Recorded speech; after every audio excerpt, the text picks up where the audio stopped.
This should create an awareness in terms of public consciousness to say, hey, what's going on with this? There's no sense in banning supersized sodas when you have supersized burgers or supersized donuts or supersized other things that are filled with sugar. I think what we need to do is educate the public about the dangers of eating the way we do, which is, and I always tell people, I tell my clients, I tell patients, I tell the public whenever I have an opportunity to, if you have biggie size anyway, super size, biggie size, and you do that consistently, you're going to become a biggie size, oversized person. That's the long and the short of it. And of course, once you stop your buying 2 donuts, you're doing 16 ounces. You can't buy 30 donuts. So how those challenges that people understand exactly what's going on. So I think the idea of public education, of having the courage to stimulate discussion and thought about it, I think that's very important because, you don't need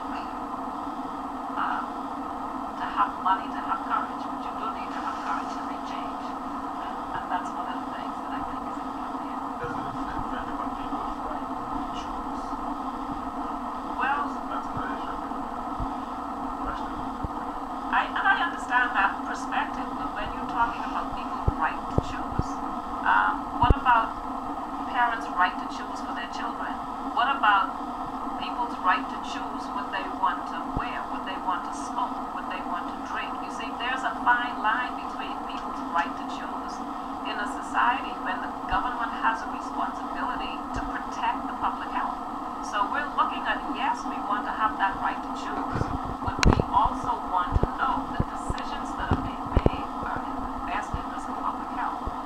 Why are we going to chase millions of dollars behind a national drug insurance program, and then we have, on the other hand, no political decisions being made about things that are actually chasing us towards these drugs? So there's a delicate balance. National health insurance as well. Think about that. All the family responsible. It's helping sick people out there. We know that this is something that can cause you to be even sicker. Exactly. We're in this together. We have to do something. We have a situation with obesity. Obviously, we have a lot of ways to solid and over. right? And we live in a bamboo culture where everybody's hopped up on greasy chicken, etc., etc. Should we look at not only the sugary treat side of it, but at least educating the public about the greasy foods and all that as well? Absolutely, and I think when you look at what's been happening in New York, there's also been a ban trans fats in foods in restaurants in New York. So when you look at smoking, when you look at high sugar foods or supersized servings, when you look at trans fats in foods, all of these are attempts to say, hey, we need to really take a look at what we're doing in terms of public health. And these are all moves to improve public health. However, it's without enough public education. I want you to understand that the soda lobbyists have spent over $70 million trying to squash this. Okay? Why? It's big business. It's like drugs. It's big business.